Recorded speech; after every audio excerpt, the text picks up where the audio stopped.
అయిపోతారు, అంత మొండి జబ్బులు అనమాట.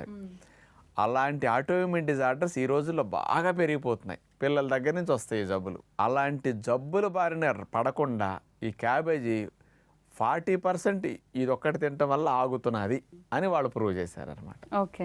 ఇంకొక స్పెషల్ పరిశోధన 2013 సంవత్సరంలో హార్బిన్ మెడికల్ యూనివర్సిటీ చైనా వారు ఒక పరిశోధన చేశారు. ఈ క్యాబేజీలో ఉన్న యాంథోసైనిన్స్ అనేవి 30% పైన కొలెస్ట్రాల్స్ని, బ్యాడ్ కొలెస్ట్రాల్ని అవి తగ్గించేస్తున్నాయి.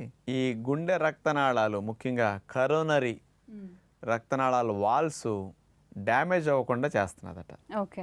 ఆ వాల్స్ డ్యామేజ్ అయితే ఏమవుతుంది, కొలెస్ట్రాల్ అనేది ఆ గోడల్లో పేరుకుంటా ఉంటుంది. వాల్ ఇంటర్నల్గా హెల్తీగా ఉంటే కొలెస్ట్రాల్ వచ్చినా జరిగి వెళ్ళిపోతుంది తప్ప అక్కడ పేరుకోదు. వాల్ హెల్తీగా ఉంటే, ఆ హెల్తీగా ఉంచడం కోసం ఈ బాగా ఎక్కువగా యాంథోసైనిన్స్ ఉండటం వల్ల అట్లా ఉపయోగపడుతున్నదని వీళ్ళు తెలియజేశారు. అందుకని